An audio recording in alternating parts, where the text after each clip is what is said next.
Kalau ada kader partai yang terkena kasus hukum, khususnya dalam masalah pemberantasan korupsi, termasuk diri saya, pada saat yang sama,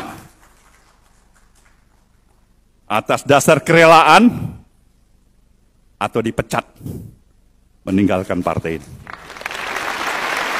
Pak Surya Paloh adalah sang legendaris politikus yang sangat handal. Saya salah satu daripada pengagum beliau dalam bidang politik, karena memang beliau adalah sang legendaris di dalam perpolitikan di Indonesia. Saran saya kepada Pak Surya, ya, diproses daripada waktu yang mungkin usia sudah mulai menua, ya, common of sense ataupun sensitivitas memang secara manusiawi sudah berkurang. Peristiwa daripada Pak Joni Plate, ya, yang dimana tersandung hukum skandal korupsi, biarkan saja ini Pak Ketum, biarkan saja ini adalah peristiwa hukum, real peristiwa hukum. Jangan kita bangun menjadi opini ataupun stigma seolah-olah ini adalah tembang pilih, atau ini adalah ada tekanan daripada penguasa atau tekanan politik. Kita tidak bisa membangun opini tersebut. Kenapa saya bilang begitu Pak Ketum? Ya, kenapa saya bilang begitu Pak Ketum? Kan jelas-jelas, ya, ada pagu anggaran di sana yang diselewengkan.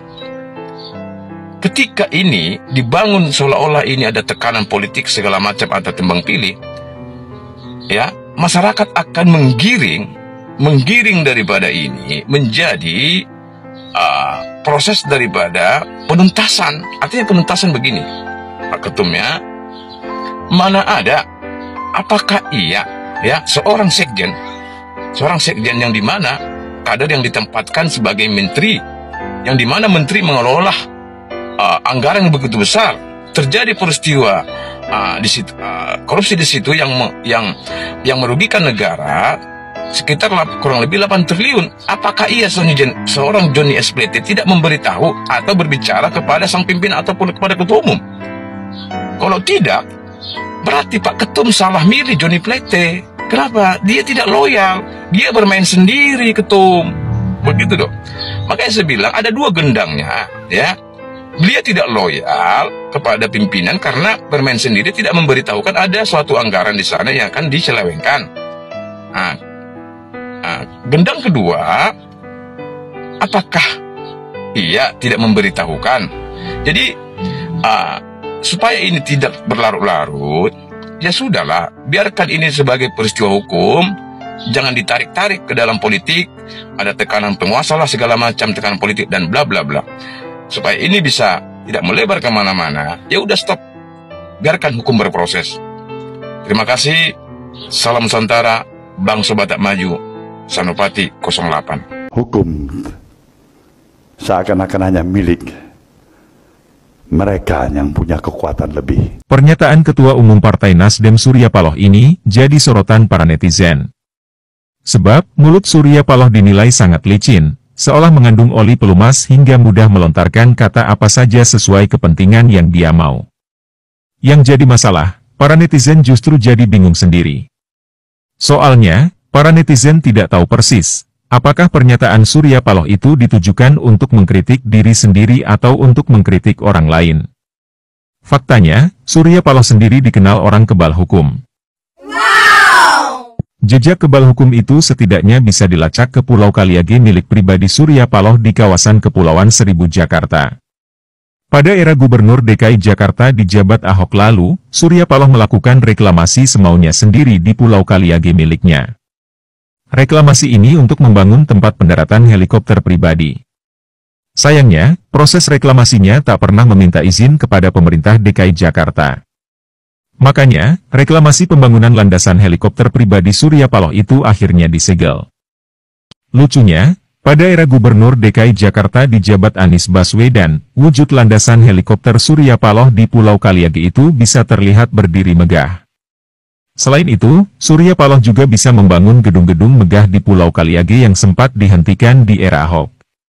Padahal, saat kampanye Pilkada DKI Jakarta 2017 lalu, Anies sering teriak-teriak menolak reklamasi di Jakarta. Lebih baik kami ambil posisi jelas, tegas, dan sampaikan pada semua, kita akan ikhtiarkan keadilan di Jakarta. Karena itu, ini saya langsung buka. Judul kampanye kita adalah tolak reklamasi. Dengan kata lain, kata-kata Anies Baswedan dan Surya Paloh sama-sama selicin oli pelumas yang sulit dipercaya. Saat kampanye, Anies berjanji menolak reklamasi. Tapi saat menjabat gubernur, Anies malah menerbitkan izin reklamasi di Ancol. Selain itu, Anies juga menerbitkan ribuan izin mendirikan bangunan di Pulau Reklamasi. Anies dan Surya Paloh juga sama-sama termasuk tokoh kebal hukum.